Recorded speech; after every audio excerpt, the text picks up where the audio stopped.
Salut! Suntem la Biblioteca Națională pentru Copii în Creangă, eu sunt Nadia și bine v-am găsit la Storytime Online.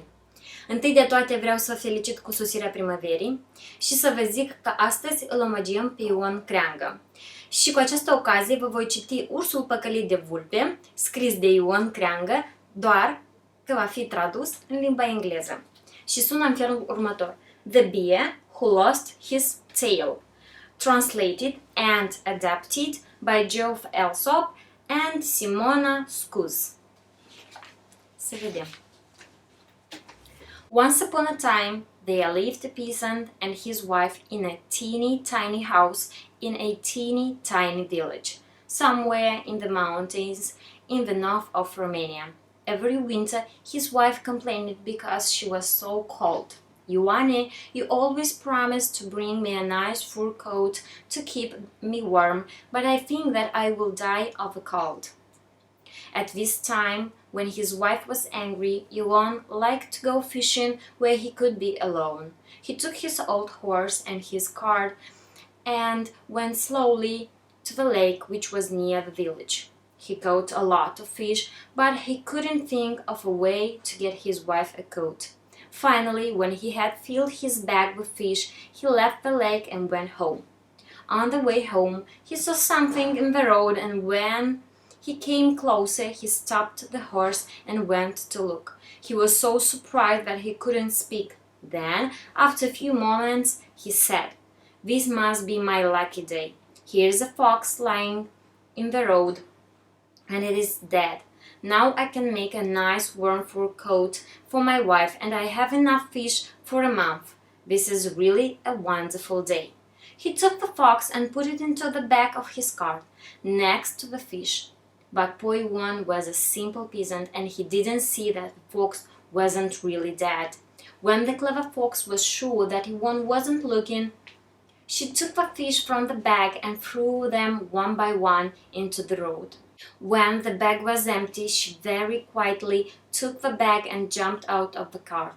She went back along the road and put all the fish back into the bag, dancing and singing, "Oh, happy me, lots of fish and all for free." Poor Ion, now he had no dinner and his wife had no warm coat for the winter. On her way home, the clever fox met a fat, hungry bear. The bear saw the fox was carrying a full bag and he could smell something delicious. So he said, "My dear friend, tell me, what have you got in your bag? It is something tasty." The fox replied, "Oh, just a few fish. Why do you ask?" The bear said, with his tongue hanging out of his mouth, "I haven't eaten for 3 days. Please give me 2 fish for dinner and I'll be glad to help you if you need me." But the fox said proudly, "I worked hard to get these fish. I cannot give them to you for free. Why don't you go and catch some for yourself?" "But how?" asked the bear. "I don't have a fishing rod." "Oh, that's no problem," said the fox. "I'll teach you how to catch fish without a fishing rod. Now listen carefully." And the bear sat down and looked at the fox with both eyes to show that he was listening. "Now," said the fox, "are you listening?" "Of course," said the bear. "Please tell me the secret." So the fox began. "Go to the lake late at night and make a hole in the ice because the water will be frozen. Then sit next to the hole and put your tail into the water and stay there the whole night. In the morning your tail will be full of fish." "Oh, thank you," cried the bear. "You are so generous." And he was so excited that he ran home immediately to get the biggest bag that he could find. That night after midnight, the bear arrived at the lake carrying a huge bag. It was very cold and he saw that the fox was right. The water was completely frozen. He looked around for something to break the ice which covered the lake, and soon he found a large rock. He threw the rock at the ice, and with a great bang the rock went through the ice and disappeared into the cold, dark water. Then he sat by the hole, just like the fox told him, and he put his tail into the freezing water and waited patiently for the morning to come. In 5 minutes he was asleep, snoring loudly and dreaming of fish that were bigger than sheep. He dreamed that he was cooking fish over a nice warm fire. He dreamed of fried fish. During the night it became colder and colder, and slowly the hole froze over and became smaller and smaller, until the poor bear's tail was completely covered in ice, and the bear continued to sleep like a baby. In the morning the bear woke up, and he soon discovered that he couldn't stand up. He tried to pull his tail out of the ice, but he didn't move. He tried again, but his tail was completely frozen in the ice. Finally, he pulled so hard that his tail broke, and he shouted in pain and anger. "Oh, my poor tail! My poor tail is broken! What can I do? My poor tail is broken!" And it was true. As he jumped around, he looked at his beautiful bushy tail, which was still stuck in the ice and frozen. Now he had no tail, and he had no fish, and he became more and more angry with Fox because she told him a lie, and she was probably at home at this moment with a full stomach and laughing at him because he was a stupid bear. He found a long, strong stick, and still hungry and very angry, he went to look for the fox. He knew that the fox lived in a house in the forest, but he wasn't sure exactly where. This was really no problem for the bear because he just followed his nose. Soon he was in the forest, and immediately he noticed the smell of fish. He said to himself, "Now, Mrs. Fox, I'm going to teach you a lesson. You will be sorry for making me look stupid." And he walked quickly through the trees, following his large nose. Now the fox lived in a house at the bottom of a huge tree, and it was very easy to see. She was relaxing inside, feeling very safe and very happy with life, when suddenly she heard something and it was coming in her direction. What could it be?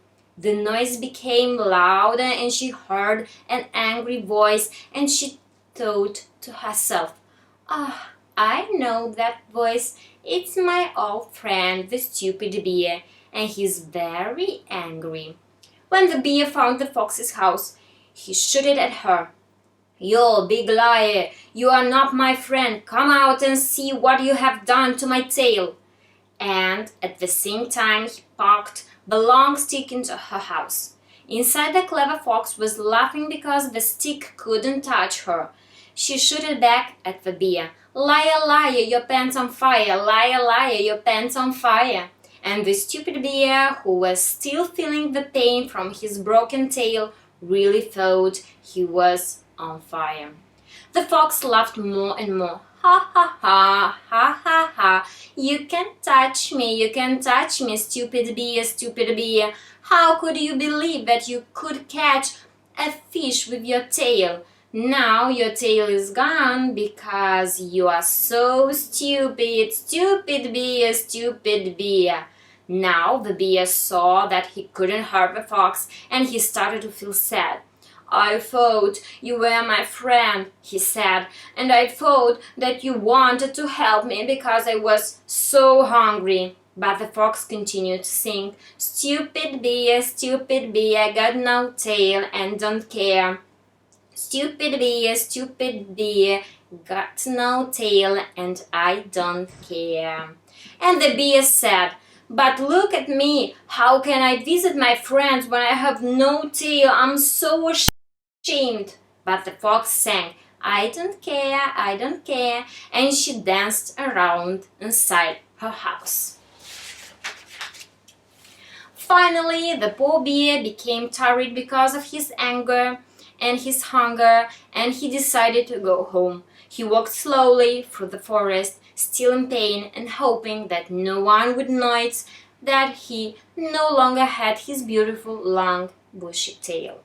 And here's the end of our story of a poor peasant and a clever fox and the bear who lost his tail. The end! Sper că v-a plăcut această traducere frumoasă a acestei povești și astăzi vom face un mărțișor pentru Creangă. Să trecem la treabă. Odată cu sosirea primăverii, sărbătorim și mărțișorul.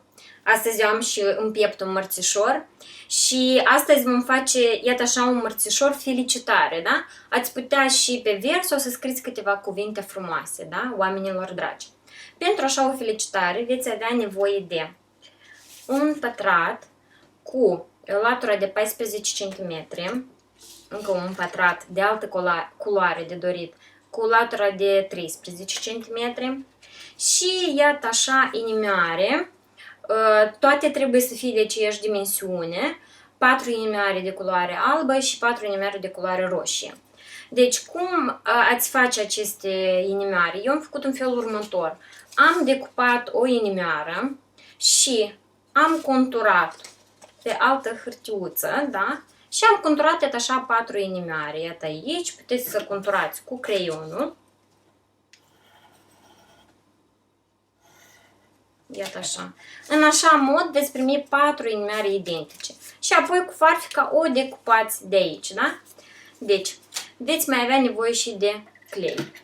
Întâi de toate, vom lipi aceste două pătrate, unul de altul, da? Așa, aplicați clei pe ele. Așa.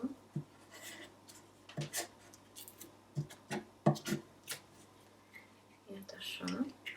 Și apoi lipiți unul de altul.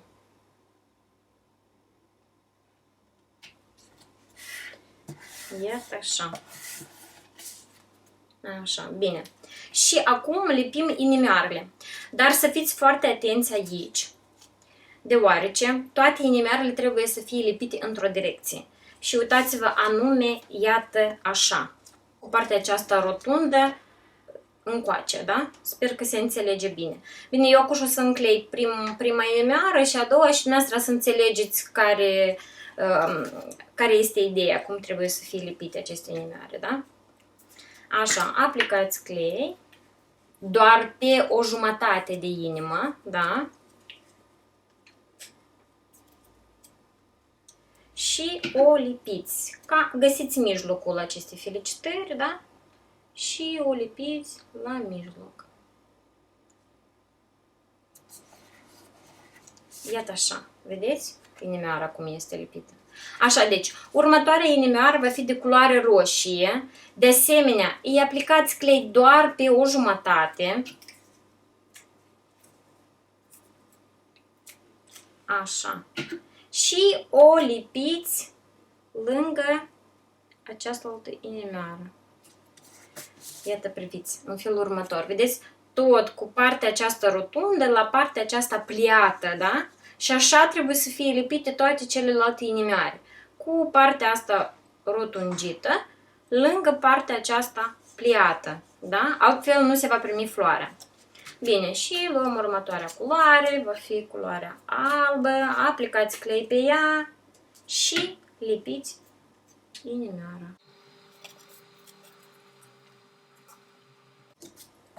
Așa, haideți eu să vă arăt.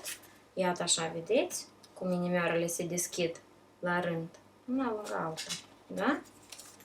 Și continuăm acest exercițiu până ce nu lipim toate inimioarele.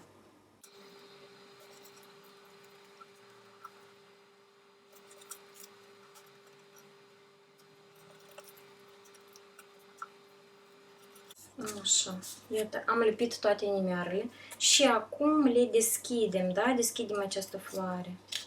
Așa, le ridicăm așa un pic în sus. Așa, felicitarea noastră este gata și are și un mărțișor frumos pe ea. Eu vă zic la revedere și să aveți o primăvară frumoasă!